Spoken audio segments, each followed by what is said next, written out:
Hello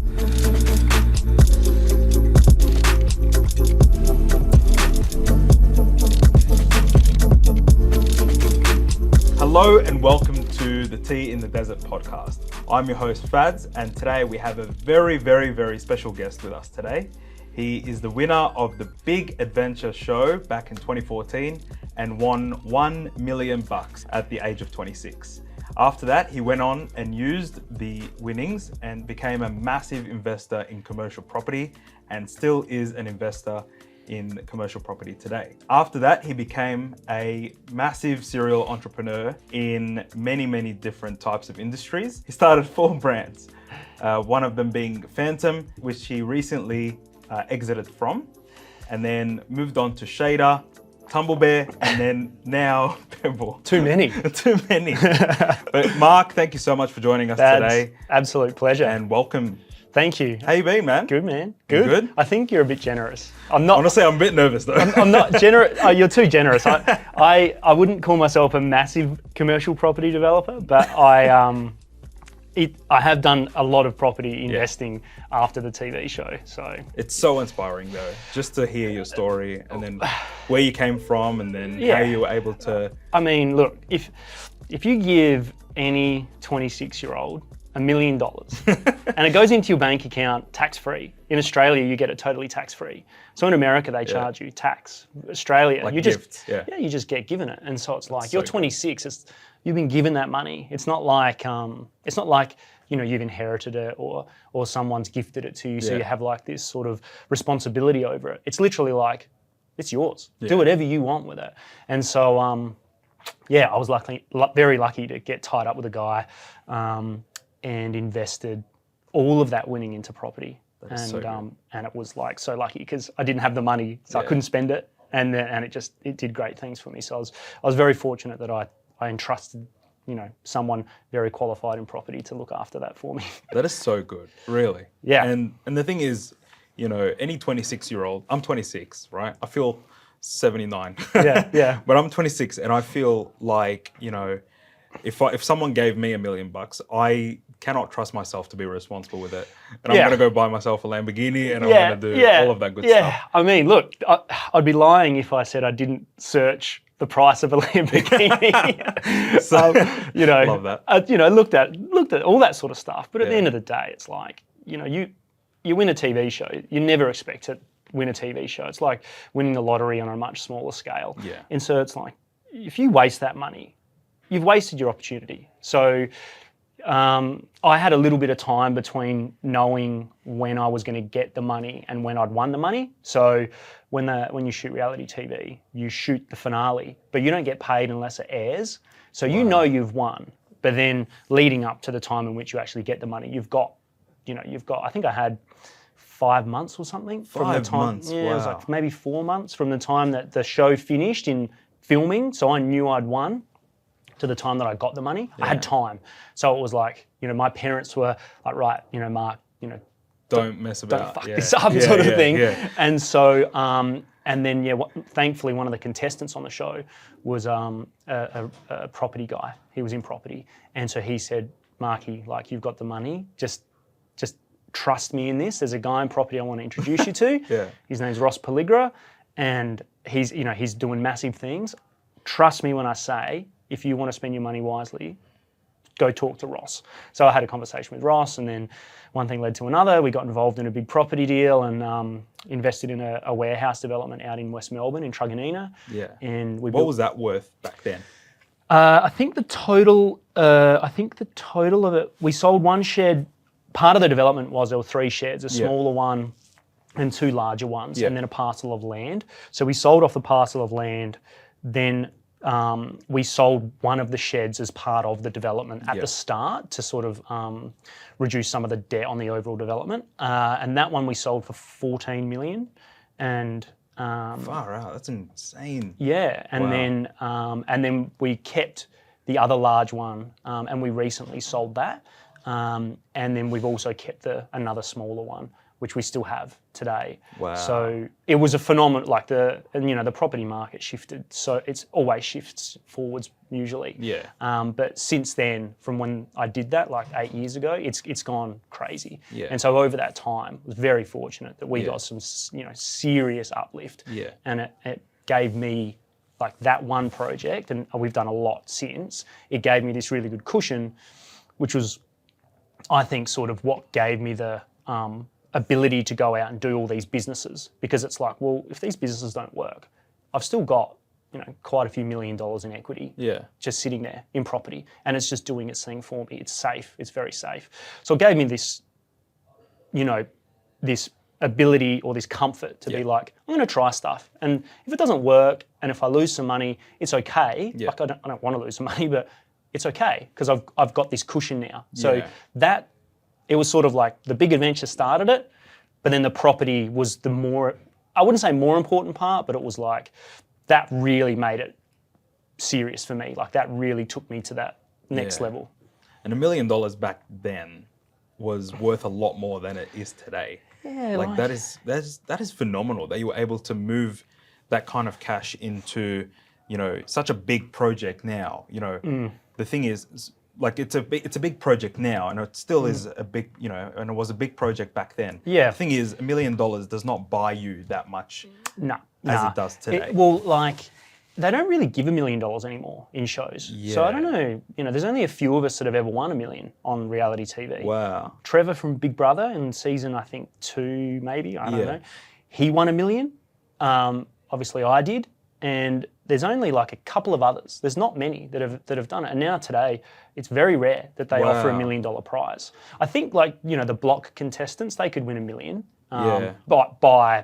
Because theirs is gauged on the sale of the house. So It's not like a set prize. Yeah. What's that? The buyer's name was it Adrian? Yeah, Adrian? he's cool. Yeah, he's so cool. That guy's an unbelievable entrepreneur. Insane. I'd love to be. And he's very young as well. He's like early young 30s. Man, yes. Yeah. He must be earning some serious cash, that guy. Yeah. He's unbelievable. But yeah, I mean, I think if you look at it and say, oh, it's only $1 million, it's a funny thing. It's like it's a lot of money in one way, but it's not much money in another way. Like, it could totally change your life, and it changed mine, but you could also waste it very quickly. Like, you could just blow $1 million very quickly. Yeah.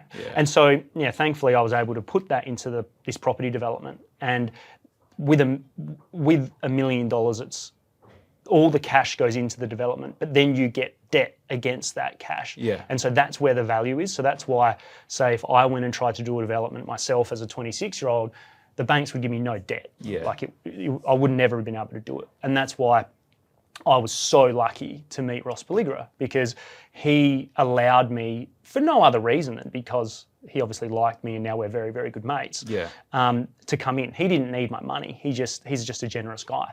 And so he was like, all right, come in on this project. I'll show you how it works, and we'll do it.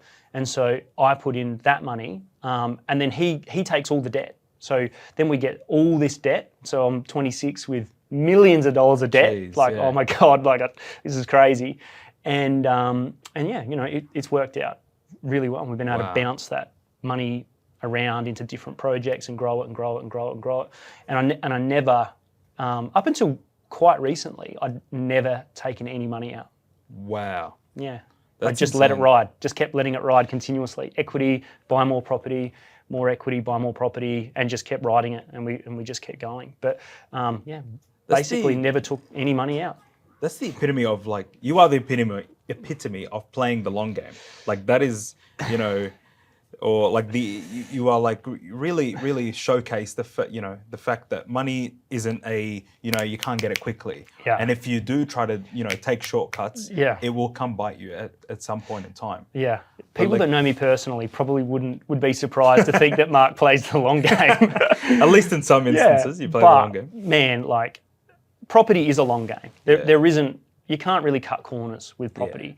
It's, you let it ride and it'll work out. Yeah. But you just got to keep your LVRs at a comfortable position. If there is a downturn in the market, then you won't be exposed.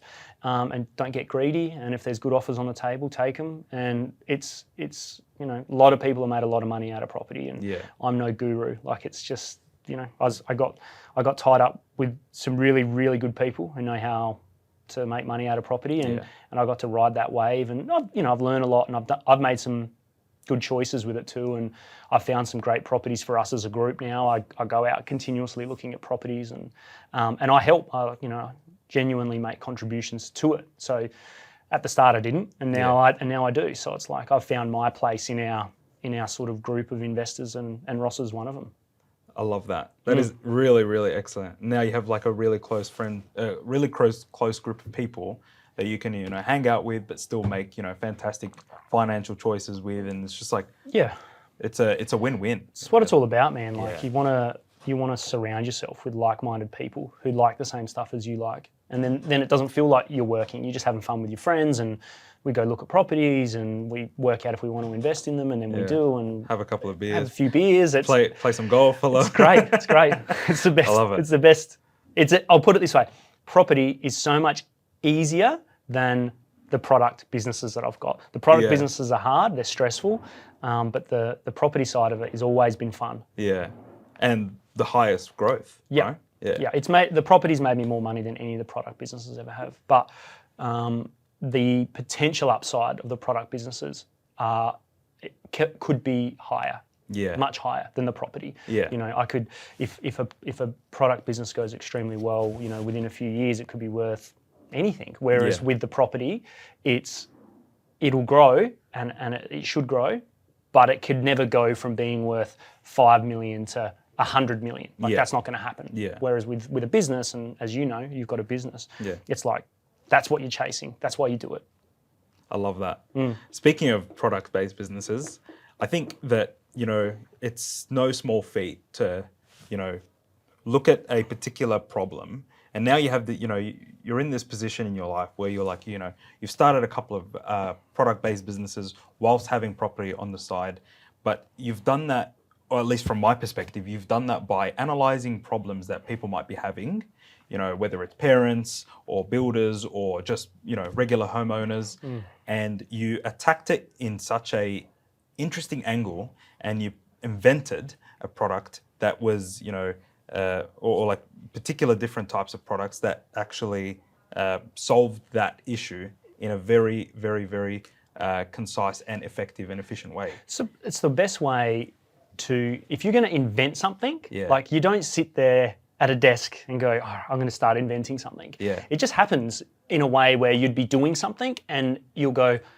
that's really annoying. It should work like this. Or I wonder if it could work like this. Yeah. And then if you've got that sort of thought or that idea, you can then sort of follow that thread and go, all right, go into Google and start searching. Does this exist? And then start finding it. And if it doesn't, then you start getting excited and you think, wow, I've got an opportunity here, and I could seriously do something with this. And so that's sort of like where the invention of probably everything comes from. It all starts with just like this little annoying scenario in your life where you're like, oh, this sucks. Like I wish this was different. Yeah. And then that's where stuff happens. And then the real work starts, because I've said this to so many people.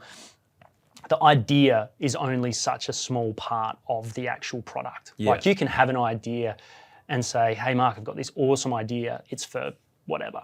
And to actually take that from an idea to a commercialized product business, it's like, good idea, definitely. You have to have a good idea and a good product. But to get it from like here to here, there's so many steps, like so many unseen steps. That is so interesting because people think like, I just need to solve a problem.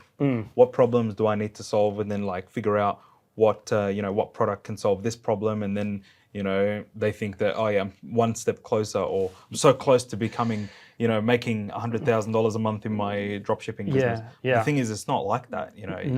It's not only is it branding, but also communications. Like, how do you communicate that you solve this issue? And who do you communicate it to? And it's changed. So like when I started Fantom Hardware, it was like 2016, and it was different. Like marketing was a lot different to what it is today. Marketing, like digital marketing then, it was like just do Facebook really well and do Instagram really well. Like that was probably like the two most important things. Whereas now, cost of acquisition on Facebook's gone through the roof. Yeah. Like so you got to be so much more Tracking's creative. so off track. Yeah, it's all different. And so, like, we started Fantom Hardware with, we had the product, we had an idea, we had the product, we developed this product, and it was very MVP. It was the first one. It only came in one color, magnetic doorstop that popped up out of the ground. Like, the concept was so simple, but no one had done it before.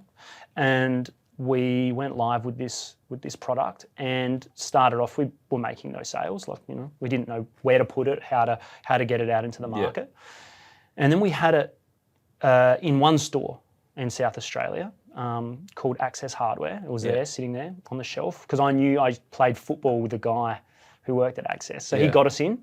And so it sat there, and we weren't really selling. Is that like a local hardware shop, and nothing? Well, Access is actually, there's a branch in, I think, every state, but this was just in one of those stores. Okay. So it was just sitting there and wasn't really selling much. And then we started to obviously go on, we're online, so we were trying to work out our digital strategy. Yeah. And it was different, like so different, because one night I just went through and just started private messaging or direct messaging all these different pages to say, hey, here's our product video. So we created a product video, as you do. Started messaging all these people, hey, here's our product video, here's our product video. Yeah. Just writing to them, trying to write a unique message. This was back before Facebook would just instantly ban you for spamming people. So I was just messaging people. And then I think it was Channel 9 Home. They have a page called 9 Home, I think. And they picked up the video. And they ran it, and it was just like this basic product video that they ran, and it just went, from there, it just went viral. It just went absolutely viral. Really? And so I went to bed that night, and we'd barely sold any. And then I woke up the next morning, and I rolled over and I looked at my phone, and I was like, oh, something's gone wrong with my phone. It's backed up all my emails, because I had all these emails. I was like, oh, something's gone wrong. Like, why is there so many emails here? And then I realized, I was like, oh no, these are all real. And I was like, oh shit, like what's happened? Something's happened overnight. Like, why is it like this? Yeah. And then jumped onto Facebook, and that video had just gone nuts. Wow. Yeah. And so, the power of Facebook back then, and it just got shared and shared and shared. With Facebook was ridiculous. We didn't pay a cent for it. Wow. And so all those emails are actually distributors who were saying, hey, this is such a cool product. Can we sell it? And it was like, it was like Russia, it was like Belgium, it was... Oh my God. Yeah, it was crazy. It was nuts. And so it was like, wow, what do we do? Like we didn't know what to do. Like we'd never had, like 50 distribution opportunities in like 2 days. They just kept coming. And so then we just started trying to work out the best way to sort of navigate our way through this almost mess of opportunity. And we set up with some distributors, but it was taking quite a while. And then it was probably moving too fast. Like, it moved way too fast for us. We weren't prepared for it. And so we were like, how do we make all this product, and trying to work out, how we could even just do it.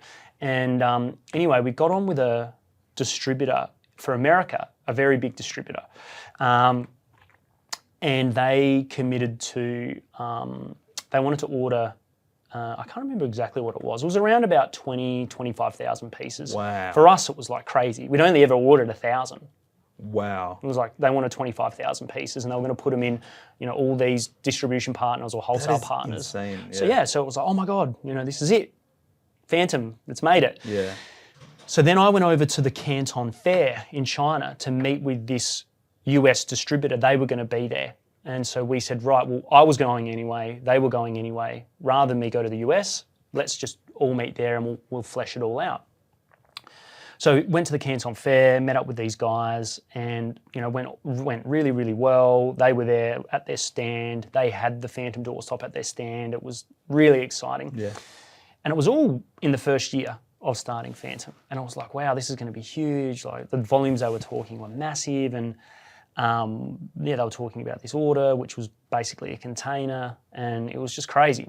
Wow. Anyway, and this is why I don't think you should go too fast in businesses, you can't go too fast before you actually test your products and try your products and actually understand how they work and the pitfalls of your products.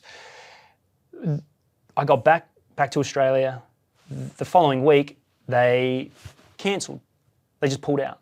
They just said, we're not doing it. And I don't know why. Still to this day, I don't know why, but they pulled out. They just said, no, look, we've changed our mind and we're not going to do it. They just pulled the pin on it. And I was absolutely just heartbroken. Whoa. Because it went from being like, you know, all these stores, distributors, wholesalers, this huge company who I won't name, and they just pulled it. And it's like, was it something that I said at the Canton Fair? What did I do wrong? Wow. Anyway, absolutely devastated at the time. However, as it turned out, the product that we had, the Fantom doorstop, the original Fantom doorstop, didn't actually work for very long. It broke down. It stopped working. So after not that many uses, because we never cycle tested it, because I didn't know how to cycle test. I didn't know what cycle testing was. Yeah. It stopped working, and it stopped working very badly to the point where it was actually locking the door open. You couldn't pull it off of the doorstop. Oh no. It was a disaster. And so we'd only made, I think at that time, we'd probably got through a couple of thousand, sent them all out, and then slowly but surely, as people were using them more, they weren't working. Yeah. They were all failing, and we had to replace so many. And it nearly killed the business because, you know, we had a certain budget that we were trying to work within, and it was like disaster. We survived, obviously. But had we done that deal with this US company, had we delivered... That would have been your death. Would have been gone. Yeah. We would literally have closed the company in the first year because we would have sent 20, 25,000 pieces, and they would have all failed. Jeez. Every single one of them. And so got so lucky, and it was just me being young, naive. How old were you at that point? 27. Jeez. Wow, that is Would have been 27. Maybe 20, 27, 28 max. Wow. And it just, you know, I was like, bull at a gate, let's do this. And, you know, I just wanted big numbers, big, everything. Like bigger orders, the better. Just didn't bother to really test it and make sure that it worked. Looking back now, like the cancellation for you probably would have been the best thing. It saved it. Yeah. It saved the company. The company would have 100% gone under. 100%, because we could not have replaced those. Because what happens is you don't know that they fail until they're installed and they're being used. So if we actually sent them and they got installed in people's houses and then they started failing, then we actually have to honour it. You've got to honour it. You've got to fix them all when they're in people's houses, they're in people's floors. So it's like, how do you fix all that? It would have crushed us. So I got so lucky that they cancelled that order, and it's like taught me this lesson about do not go live with a product unless you've actually tested it. Yeah. Because and not just made sure that, see, this is product development 101, right? Yeah. Like not just made sure that it solves the issue or the problem that you're having, but like continues to solve it up until, you know, the lifetime of the customer. Yeah. And I was naive. I was like, yeah, we've tested it. It's like, we'd tested, but not cycle tested. Yeah, work's done. Yeah, that's right. Yeah, it works. Yeah, we've slammed it. We've done this, we've done that. It's fine. But it's like after numerous times, it started to get a bit faulty, and then it just stopped working completely. And so, yeah, we got fortunate. But fast forward, a lot of water goes under the bridge, and we fixed the product. Yeah. We redesigned it in a lot of ways, improved it, added a whole heap of colours, a whole heap new SKUs. We went from one SKU that we sold in South Australia, got through that sticky period. Yeah. We got up to about, I think the business has like 100 plus SKUs now, maybe 150, close to 150 probably. Wow. And you can buy a Fantom product in 80 countries. 80 countries. What a achievement, mate. That is unbelievable. Yeah. It's great. And it got to the point of 80 countries because of the product was great. People loved it. It was unique. It worked now. And we had patents. So the business spent a lot of money on patents. You know, I think it spent 180,000 in 1 year just on patents. Yeah. Wow. And at the time it was like, this is so much money. Is it even worth it? And now the business was acquired in December Congratulations. Thank you. If we didn't have the patents, there's absolutely no way it would have got acquired. So it worked out. But that's the long, probably the short version of the Fantom story. That is incredible. Yeah, really. so many highs and lows in that business. Which if you spoke to any business owner that had a business for seven years, I had it for, the highs and lows, the amount of times that business was we've made it to it's finished, we've made it, it's finished. It was continuous. Wow. What an emotional roller coaster. Yeah, learned so much. I've never learned so much in product development, business, patience, humility, just all those things in one business. So it was the best lesson I've ever had was Fantom. That is fantastic, seriously. And, people look at you now like, oh yeah, a successful entrepreneur and stuff, but they have no idea what you had to go through. Yeah. I have no idea what you had to go through, but I'm starting to see back when you were 28, 27, you grinded, had to go to countries and probably spent hundreds of thousands of dollars of your own personal money invested into this, going places only for deals to be failed. And you're like, is this really the place, or is this really the business for me? And it's just like such a good reminder that, a business will only live up until you give up. Yeah. Well, it got to a point with Fantom, it owed me 450 grand. Wow. That's no small sum. No, I was in 450. And at that point, it was still at, is this even going to survive? Yeah. And I'd put in 450. And so it got very, it was stressful, got really stressful. Then thankfully, the business got a lot of really good partnerships and alignments with some global brands where we branded the Fantom doorstop. It went from being called the Fantom doorstop to the Assa Abloy Fantom doorstop, which is the biggest hardware company in the world. Yeah. So we were partnering with them. And then it was the Hayfley Fantom doorstop, one of the other biggest hardware companies in the world. And that allowed us to expand. And we got investment. And then, things went well from there. But before the investment, before the big brand partnerships, it was very hard. Lots of hard work. That's insane. Yeah. Really. And another thing that I wanted to add just very quickly is just, you keep working hard, but you don't play up until that's it. It's time to play. Yeah. You didn't mess around about anything. You didn't do flashy things, and you didn't go buy a jet, even though you probably could have. I definitely couldn't buy Maybe a jet. not a jet, but a Cessna. A Cessna. I never spent a lot of money, and I still don't. Yeah. I'm comfortable and I've got nice things, but I don't have a Lamborghini or a Ferrari or anything like that. But it's because of the way that I started making money was so fortunate.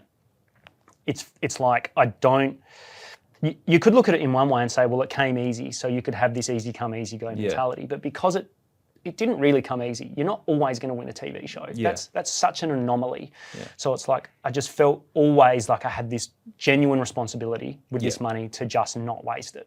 That's insane. That's so incredible.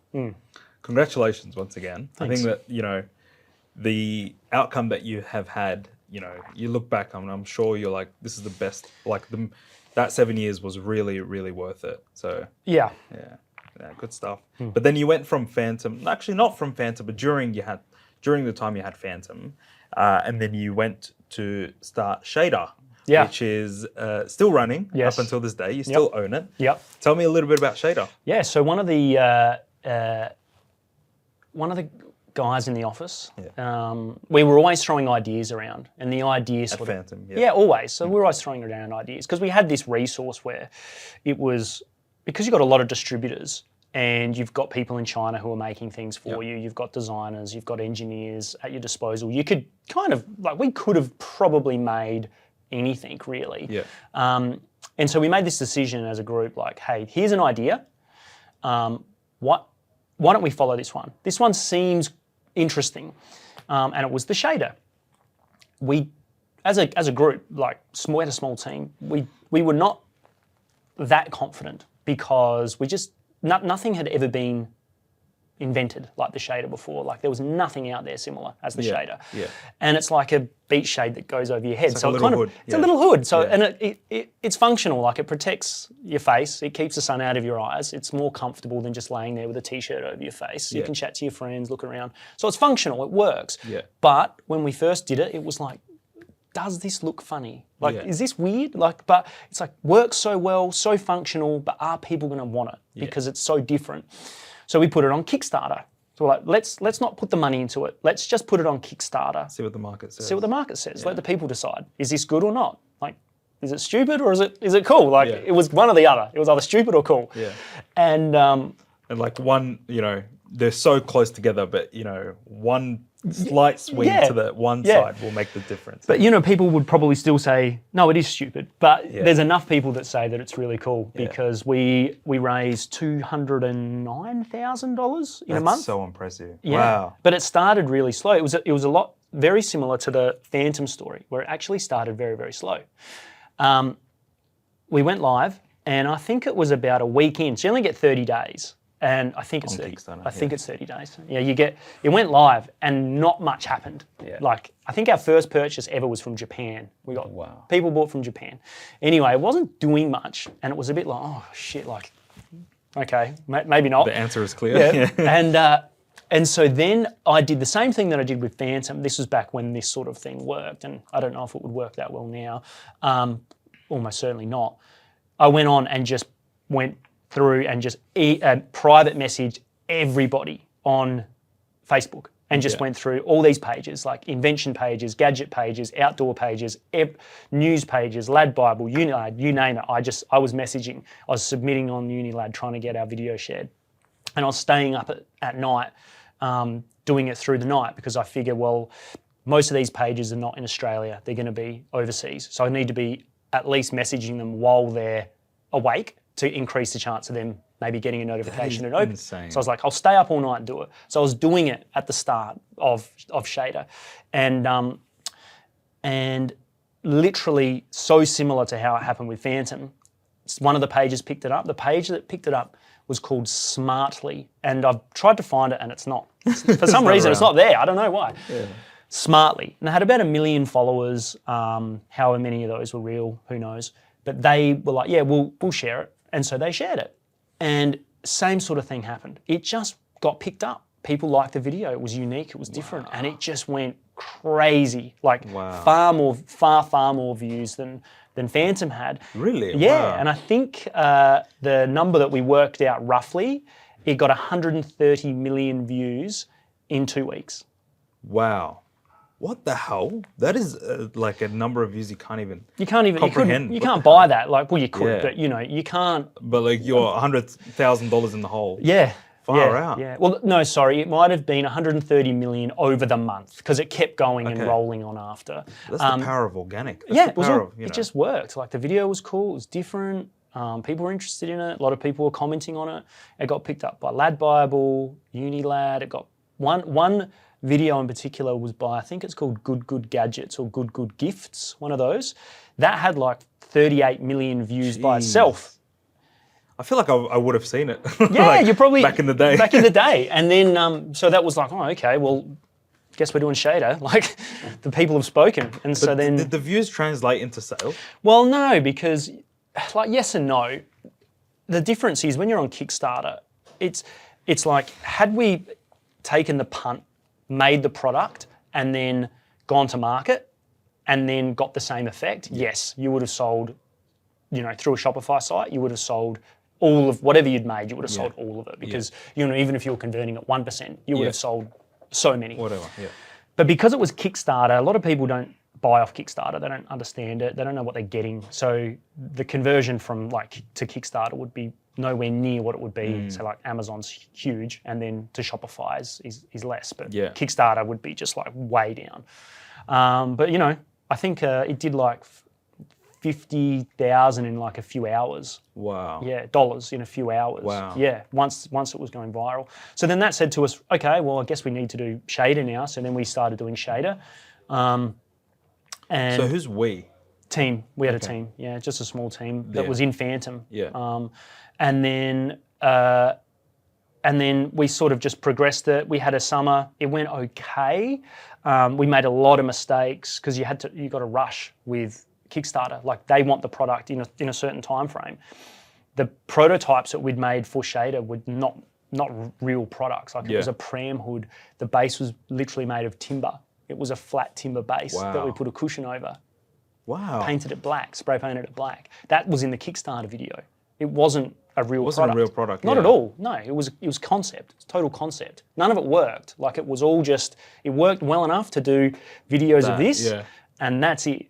Like that's so impressive. It was not a real product. And so then you got to make it. So it's like, oh shit, now we actually have to work out how to make this. So we got to tool up. So we had to go through like an engineering process, tooling process. So you were selling before you had any real inventory. Yeah.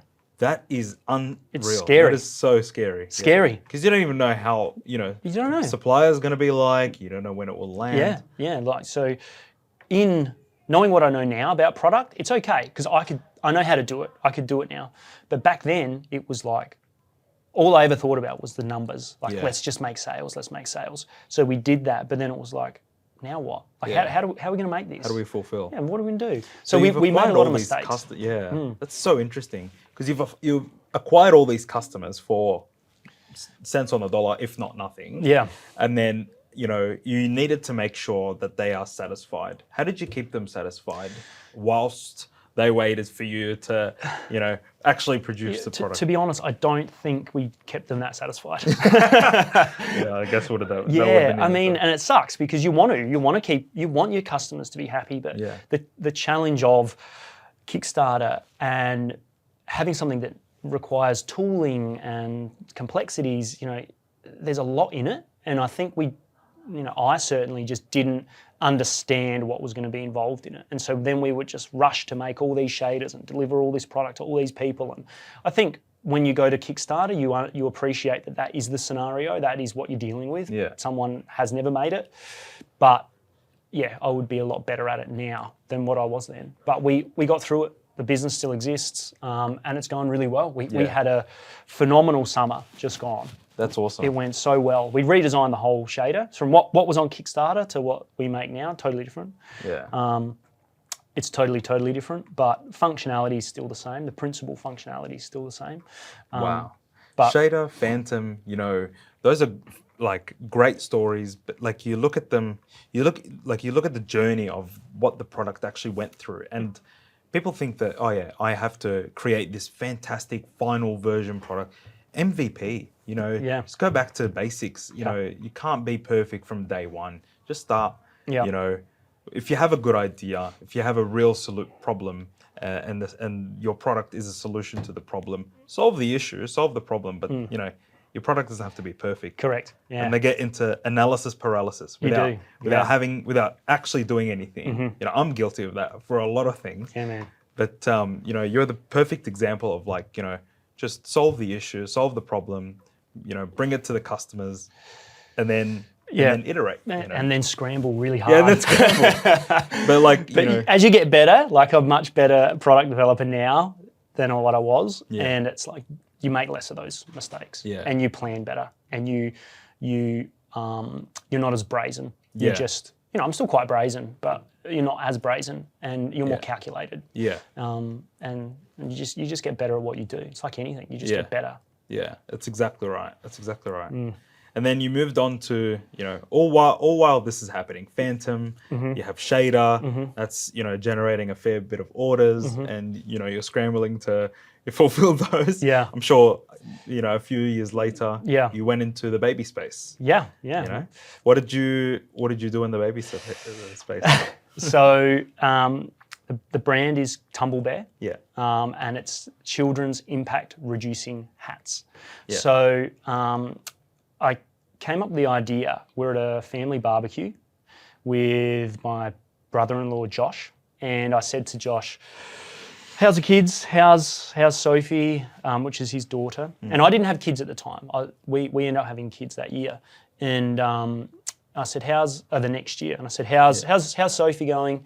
And he's like, "Oh yeah, good. But, she bumped her head really bad," and showed me this photo. And she had this big egg right in her hairline where she'd bumped her head. And it was like, oh man, that's that's really bad. And he said, well, he goes, kids are so clumsy, like they always hurt themselves. You know, Sophie's bumped her head heaps of times. You try to obviously protect them as best you can, but you don't want to be like a helicopter parent and, you know, standing over them all the time. And he said to me, yeah, you know, this is just part of being kids. They are very clumsy and they bump themselves and hurt themselves. And I said, well, you know, is there anything you could do to prevent this? And he said, well, you know, there's helmets, but you're not gonna put a helmet on your child. That would be silly. And then my mind just went back to this product that I saw in America, and it was a skull cap, and it was this super, super thin, lightweight foam cap that you could put on your head, and it was like elastic and tight, and they wear them inside NFL helmets to give them an extra layer of protection. And it got separate to the actual helmet. Yeah, totally separate. Yeah, you can just wear it. Like, you can just put it on. You don't need to put the helmet on, you just wear it. Yeah. And the company that had it presented it to me if I wanted to have the rights to it and bring it to Australia for football, for AFL football. And so I had one on my desk and just sat it there, and I just never really thought the AFL would be ready for it, or they would want to put, you know, essentially like a little mini helmet on and play AFL. And so I never did anything with it. But when Josh, you know, said, no, there isn't really anything to fix this problem, my mind went back to that product, and I was like, well, I'm not going to put those little, you know, caps on kids. And I thought, I wonder if you could put that same technology but into an actual hat, so that it's all in one, it's the hat. Because this foam was so like, you know, it's basically just really soft foam, but the technology, the amount of impact this foam could reduce was unbelievable. So the technology's in the foam. And so then I started looking around, and there was nothing, literally not anything on the market other than these funny looking helmets that you could put, like bumper helmet things you could put on your kids, which I would never do. You single out your child doing that. You would, that's right. And that's like, the kids have to feel and look like they're, you know, the same. You can't be like, oh no, I'm super protective of my child for no reason they're wearing a helmet today. Like, it doesn't work. And so anyway, I started to look into it, and because I was so busy with, we had Fantom, we had Shader, like we were too busy, I got a friend in who's another entrepreneur, Eddie, who you know. And I said to Eddie, hey, do you want to do this with me? I can't do it. Can you come in and do it with me? And so he was like, yeah, like, I love this idea. It's so good. Let's do it. And so he came in, and he's managed that business all the way through, and he still is the manager of that business today. I'm still I'm not the CEO. I'm still the founder. I still invented it, but Eddie actually manages that business now. That's fantastic. And he does a phenomenal job with it. And fast forward through, again, so much design, so much trials and tribulations of just, this thing doesn't work, it looks silly, we can't get it to work, to all the way through to a product. There was so much work that went into just putting foam in a hat. That's so interesting. And yeah, now fast forward, you can buy Tumbl hats. We sell, for some reason, we sell a lot in China. That's so interesting. It gets made in China, gets brought to Australia, and for some reason that business sells an enormous amount, a very large amount of hats back to China. Wow. Yeah, it's. But did you realise that it could be made very very accessible to the Chinese market, and the market would like it? Yeah, I mean, through one of my other businesses, I've got another business with some Chinese friends where we sell Australian products back to China. And so I knew the power of sales in China if you could crack it. Yeah. And so, but I mean, some products, you know, are probably suited to the Chinese market. Yeah. But this one, you know, I wasn't, you know, not for any particular reason, certain that it was going to work in China. Yeah. But it just did. The business got a good distributor, and it went really, really well. That's so interesting. Yeah. And now you can buy Tumbl hats in Baby Bunting in Australia. You can buy them, as of March, you can buy them in Big W nationwide. And so it's like this, you know, it's this really cool business that started just with this, literally having a beer at a Christmas show. And now it's like a real thing. That's so cool. Well, what does your brother-in-law say after this conversation? He'll probably be like, this is my idea. Yeah, he's probably looking for royalties now. He's going to hit me up after this podcast. He'll be like, you talked about my idea. Well, that's awesome. Yeah. That's so cool. Yeah, yeah. That is amazing, man. Seriously. But like, now that you're in the baby space, You know, it's a big industry. What do you see happening next for it? I mean, I'm in the baby space because I have 2 kids. Yeah. And so because the way I sort of think, no matter what I'm doing, if I've got 2 kids, I'm dealing in baby products all the time. My mind will always start to wander, what could I do in baby space? And I've always, obviously got Tumbl, had a lot of experience through the baby space with Tumbl. And that's where, through my experiences with having kids, that's where Pebbl came up. Love it. The idea for Pebbl came. And I think when you've had kids, you will know that you spend an outrageous amount of money on baby products. That's fact. No one's ever going to tell you otherwise. Why is that, do you think? When you have a child, it is the most important, precious moment of your entire life. So you want to spoil that child as much as you possibly can. Yeah.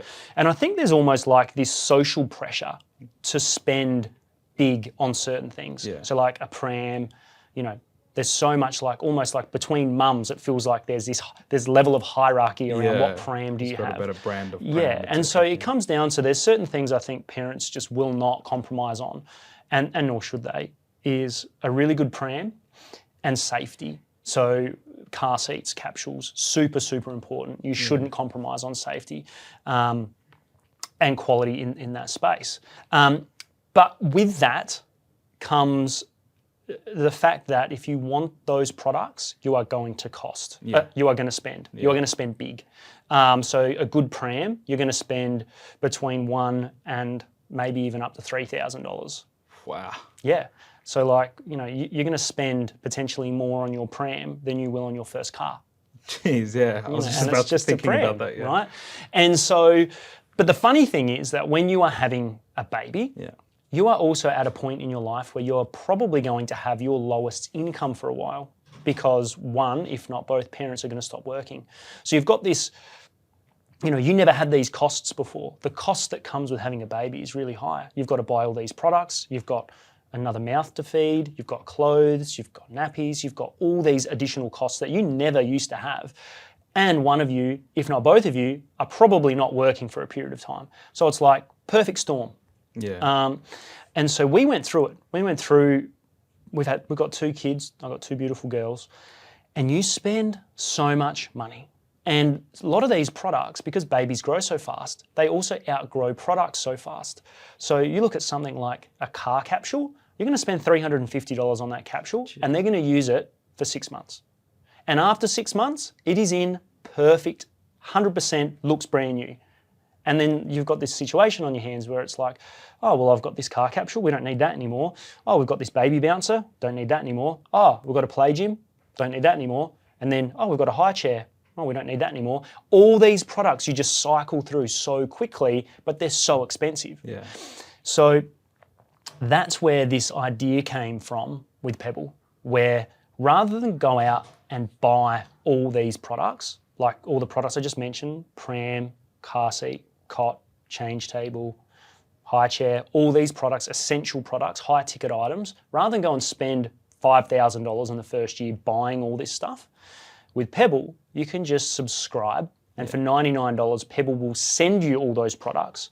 And then when you're finished with them, we will come and pick them up and take them back. So you're only using stuff for the time in which you actually need it, rather than spending all this money on something that you stop using and then you need to sell on Marketplace, or you give to a friend, or you put in the garage and it sits there, gets covered in dust, and then you don't end up using it anyway because you want a new one, so you buy a new one. And so rather than spend all this money, you can actually save all this money and still get all the high quality products. So Pebbl has partnered with MaxiCozy. So you go and join a Pebbl membership or a Pebbl subscription, you're going to get a MaxiCozy pram, which is worth $1,600, $1,700. So it's top of the range pram. You're going to get a MaxiCozy car seat, a MaxiCozy capsule. These are, just with those 3 items, you're talking, over $2,500 in products. Wow. So you're going to get all those, plus more. There's 13 products, a cot, a change table, a car seat, as I said. You're going to get all these products, but it's only $99 a month. And then when you're finished, we come and get them back. That's insane. And so, it's almost a no-brainer for most, if not all, parents to subscribe to this really, really easy solution. But why hasn't it been done before, do you think? I think if you look, you've always been able to essentially hire baby products. Yeah. It's not that you can't hire things, but no one's ever sort of taken it full circle and said, these are the products that you actually need. This is when you're going to need them, because it's very predictable. You know when your baby's going to stop using a capsule. You know when it's going to need a high chair and when it's going to stop using a high chair. It's all very set out. Yeah. No one's ever gone full circle and said, here's a full service. Here's 13 essential products worth $5,000. This is when you're going to need them. This is when we're going to take them back. Here's all the money you're going to save. It's so practical, and no one's ever done it before. I think maybe just simply because no one had thought of it, or maybe because people, up until probably the last 5 years, didn't do subscriptions as much. Yeah. Whereas today, how many subscriptions would you have? You'd have so many. At least 10. You wouldn't even know. You've got so many subscriptions. Yeah. So people subscribe to things so much more now. Yeah. A subscription is almost like a better way of having credit. Yeah. Because, if you look at, say, all of the things you get in Pebbl, if you were to go out and buy those things and put them on a credit card, you're going to spend close to $5,000 on them. Yeah. Then you're going to be paying 13, 14, 15 more % interest on your credit card. Yeah. It's going to cost you so much money. Whereas if you say subscribe to Pebbl, it's going to cost you $99 a month. The subscription period goes up to 3 years. Yeah. You're going to spend $3,600 over 3 years. So you're spending less, you're spending about $1,500 less, and there's no interest, and there's no upfront payment. That's insane. It just de-risks it for parents. It just takes away all of that financial burden. Wow. And I guess financial burden is a massive thing, but what else, I can think of, so many parents who might not be in a position, that might cause financial burden or whatever. What other solutions does Pebbl provide? So I think there's a few layers to it. One is cost. Yeah. It is without question an extremely attractive offering for cost. It's been the easiest business that I've ever tried to be selling a product for because it speaks for itself. Yeah. The offer is phenomenal. It's ridiculous. And it genuinely helps parents. It is great. So its cost is number one. Number two is the convenience side of it. So the difference is when you become pregnant, you don't know what products you actually need. Yeah. I certainly didn't. It was like, oh, okay, I have no idea. What do we need? Like, I don't know. When do you need it? Whereas with Pebbl, it actually lays it all out for you and it says, well, these are the products we're going to give you. Yeah. This is the period of time in which you're going to need them. And if you need them longer or less, that's fine. Like, Pebbl will adjust it for you. You can just ring up and say, hey, we want it longer. That's fine. And so it adds this layer of convenience where it's saying, well, look, here's all these products. You're going to need all these. They're not products you don't need. You genuinely need them all. And it says, here's the products and here's when you need them. So it takes away all of that sort of research and going out and shopping and choosing what to buy and all this sort of stuff. It's like, here's so much thinking capacity, so much research that you're saving. Yeah. That's insane. Parenting's hard enough. Yeah. Like if someone can take away at least that job for you, why not? Yeah. So that's the second thing, convenience, super convenient. Yeah. And then the third thing is environmental. So baby products make up millions of tons of waste every year. Millions of tons.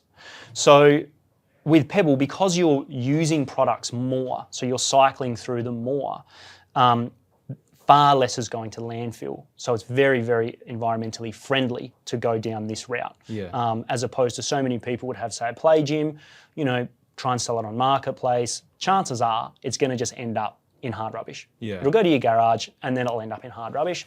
And then you've contributed to this big issue that's just continuously getting worse and compounding. So at least if you use it and you say, well, this was great, I loved it, it now goes to somebody else, it comes back to us, we recondition it, we make sure that everything that comes back to us and goes back out to another parent is absolutely perfect. And if it's not, we won't use it again. Yeah. We wash it, we clean it, if it's got like a sleeving material, we'll take the material off and put a brand new one on it. And then we repackage it. So we literally repackage everything. It gets new tags. It comes back to you as a new product.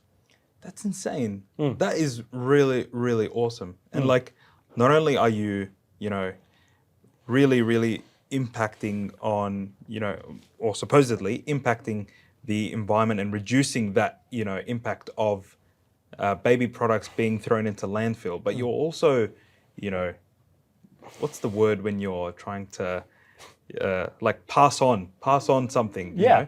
And like, it's a community. It actually adds a community feel. Exactly. And so, you've loved it. Your child has loved whatever this product is, a high chair. It's going to go to another family, and they're going to love it, and they're going to enjoy it. Not only have you saved money, but you've actually done something really good for the environment, and someone else is getting to enjoy it too. So it's got this sort of ongoing community feel about it. Yeah, that's exactly right. That's exactly right. But like, I can't help but think that, if you're, I'm getting this product and it's, someone else has used it before, right? And their baby probably has, done their thing in it. Yeah. How do I know that this is safe for my baby? And how do I know that, it's not absolutely abused by, the previous owners? Yeah. And that's pretty much the main question that people want to know. I don't think anyone would question the value. Yeah. The value speaks for itself. The offer is perfect. It's phenomenal. Yeah. But people will say, well, how good is the product going to be if I'm second or third in line? So I mean, everyone at the start now, because we're brand new, everybody's getting brand new. It'll be all brand new for the next, basically the end of the year. Yeah. But when you come into next year and you're a customer for next year, those products, or some of them, will be into their second cycle. Yeah. And the quality of those products, people are going to say, well, is it perfect? Is it brand new? And it will be. And if it's not, we won't use it.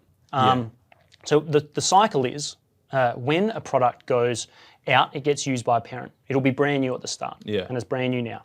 Then it comes back to us. We recondition absolutely everything. So it all gets washed, cleaned, sanitized, repackaged, repurposed, put in a box, and then sent back to the next customer as a new product. If it's not in quality that meets our standards, we just absolutely won't use it. Yeah. And if it doesn't meet our standards and we don't use it, we donate it. Yeah. So basically, the full life cycle of a product is we're either going to use it because it's in perfect working condition, and if we're not, it gets donated so someone else can still use it, and it will go to a charity or a family in need. So it's still getting used. So we're not throwing anything out. Yeah.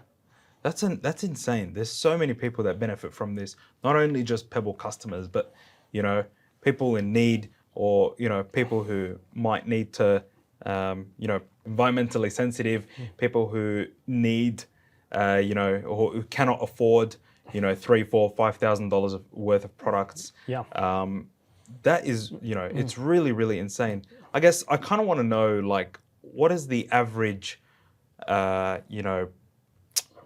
price point that parents have to invest, usually for their kids, and what does it range from? Yeah. And how does Pebbl sort of help that? What kind of savings are they actually saving? Yeah. So if you wanted to spend the absolute minimum on baby products, you could spend a lot less than $5,000. You could, but parents, generally speaking, won't compromise on safety, and they won't compromise on a nice pram. Yeah. And so that's what we're allowing, is people can actually get top quality products at a very, very, very affordable price. So it's not, when you go into a Pebbl subscription, you're not getting average products or lower than average cheap products. That's not who we're trying to target. You're still getting top range products. You're still getting Maxi Cozy. You're still getting the Maxi Cozy Comfort stroller, which is a $1,700 stroller. Like it's a phenomenal stroller. All of our furniture, our cot, our change table, our bassinet are supplied by Buri, which is market leader. Like, the Buri furniture is stunning. It's sensational. That's what you're getting with Pebbl. You're not getting these cheap products at a cheap price. That's not what Pebbl is. Yeah. And so that's also not, whilst we're trying to save parents a lot of money, the purpose is to save parents a lot of money, absolutely. But it's not about being cheap. It's about actually getting top quality stuff at a totally affordable price. That is insane, really. And I'm so glad to be in this position because I can see the beginning of something that I know will definitely be big, and you know will definitely be big. I hope so. Because you've done it 3-4 times before. Yeah. And, it's really, really exciting. Yeah. And I think as much as the product and the offer are fantastic, I think timing is really, really good. And I guess the market will tell. Yeah. But timing being, you mentioned that 5 years ago, we didn't know what subscriptions were, and the consumer wasn't used to it. But now, everyone is subscribed to something of some sort. And also, people do subscriptions now. It's very common. Everybody has a subscription, but also there is serious, economic issues going on where people, the rise of interest rates rising are insane. Yeah. Like, my rates just went up and it added an astronomical amount that all of a sudden you need to come up with. And everyone's experiencing this. Rent prices are through the roof. And so there is no better time to try and save some money on something. Yeah. And if you still want the best products, you still want safe products, you still want best-in-class products, but you don't want to spend, $5,000 because you're trying to save your money because your interest rates just went through the roof or your rent just went up by 20%. Well, with Pebbl, you can actually save thousands of dollars. Yeah. And, as much as the price point is really, really, attractive, I think parents kind of need support in some way or another. There's nothing better than knowing that a big brand is on the journey with you, right? A brand like Pebbl, who that has high quality products and is partnered with other big brands, is your fan, is on the journey with you for the lifetime. Until your baby becomes a toddler. Yeah. I think it's underrated that parents can become part of something bigger than like that. Yeah, and when someone subscribes to Pebbl, we are on the journey with them. Exactly. So we're working together towards growing this baby. Yeah. Like we're providing products to you when you need it, but then also because you're in our ecosystem, we're also offering you more products throughout the journey. Yeah. And we're saying, hey, we're delivering your high chair. Yeah. Would you also like this silicone set? We recommend this silicone set. And anyone who's a member or who's subscribed to us, we're going to give you these products at still really, really, really great rates. Exactly. And that's the point. Like we're not here to try and sell you stuff that A, you don't need, or B, is like crazily overpriced. Yeah. That's not what this is about. Yeah. This is about actually making it affordable and actually helping parents and obviously creating a good business along the way. Exactly, yeah, exactly. So we did some research before we went live with Pebbl. We wanted to actually find out, we know that there's an economic crisis going on, that's fact. How much is that affecting new parents? What's the concern levels around parents and the affordability of baby products? And so we ran a survey. I forgot the name. We ran a survey. Got their name. And of 1,006 Australians. Yeah. And we ran a survey, 1,006 Australians, and we asked about the economic impact that having a baby would have on them. And the most compelling piece of data or statistic that came out of that was 16% of those people said that they are either delaying having a baby or are not having a baby altogether because they couldn't afford it.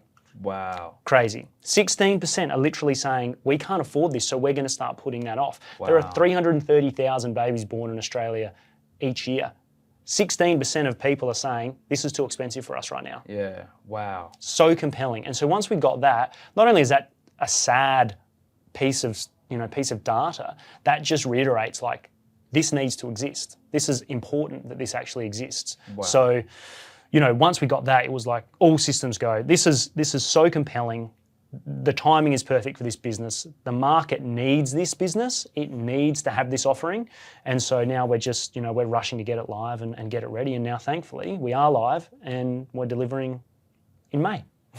Fantastic. I think you've hit the nail on the head once again with your brands. I think that Pebbl,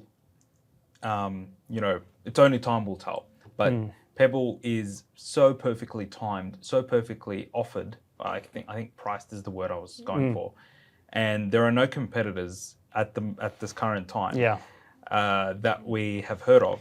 So I think that you've spearheaded such a fantastic operation. Although will definitely be a logistical nightmare, and I'm sorry for you in advance. Yeah, there's going to be a bit in that side of the business, definitely. Yeah, because you've got a cycle of products, coming and going, and so that is definitely one of the hardest parts of the business. So far, we've had so many subscribers. Like we've only been live for 2 weeks, and we have had a lot more subscribers than I was expecting. Wow. And it just goes back to, like, as I said earlier, this business is the easiest business that I've ever had to sell something, to get people to subscribe, because it speaks for itself. You don't have to really, when you're offering that many products for $99 a month, that's all you have to say. You don't have to say anything else. You literally just say, look, this is what you get, and this is how much it costs.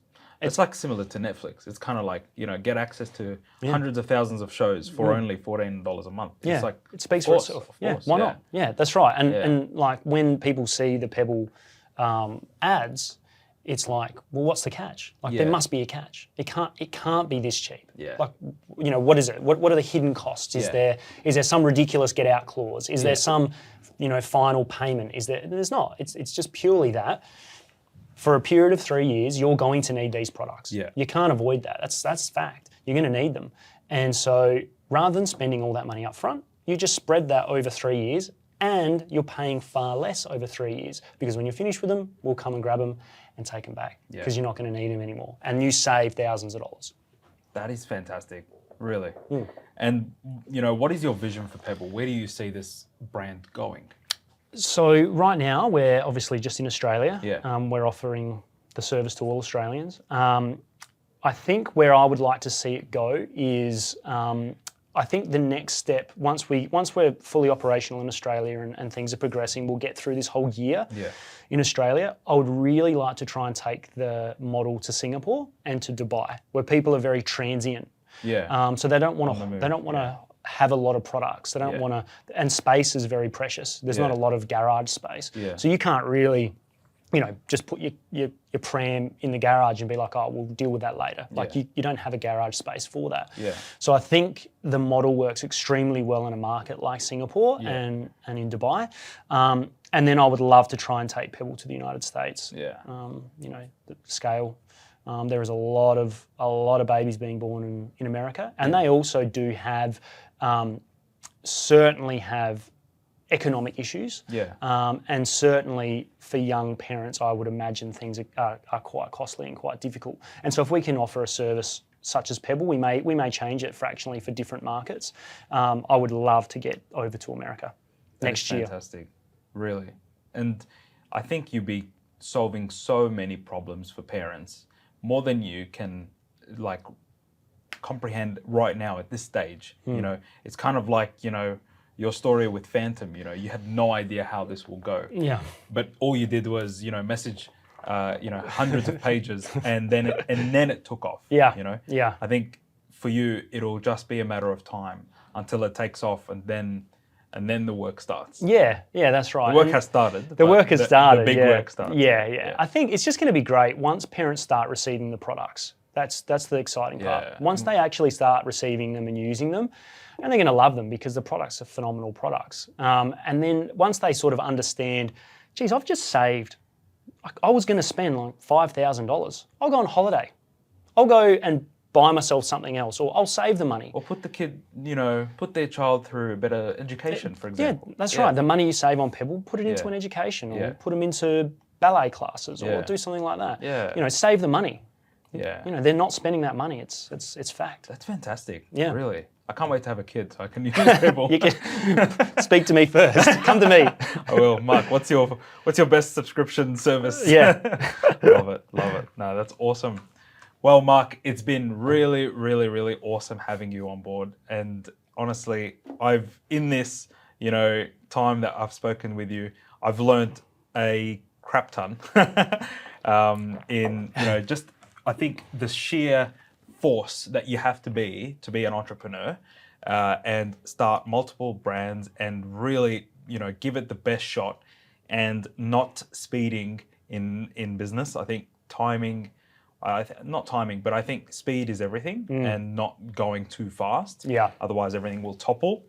And then also, timing in business and really analyzing an issue, a problem that parents might be having, or your market might be having, and just trying to really, find a good solution to be able to provide to them.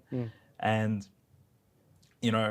business is not get rich quick. You cannot do it like that. Business is patience, business is perseverance, business is humility. I think that, so many people overlook that. And business is a lot of things, and entrepreneurship is a lot of things, but the winners are the ones that are patient, I think, and understand that. Yeah. And most important, you just got to start. Exactly. You just got to do it. It doesn't happen for us. It doesn't happen by itself. You got to literally start.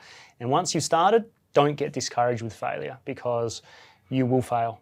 Things will go wrong. They'll probably go wrong very quickly. Exactly. No matter how well you plan it, something different will happen. Quicker than they go right. 100%. And then it's like, if I gave up at Fantom when we lost that big distributor, I could have easily just been like, I've had enough of this, and given up. Or they could have not quit on us, and that could have crushed the company at that point. But you know what? Even if that happened and Fantom closed, I would have kept being an entrepreneur. I would have still kept doing what I do, because I love it. Because, if you want to make it work, you'll make it work. Yeah. That is awesome. That is really, really amazing advice.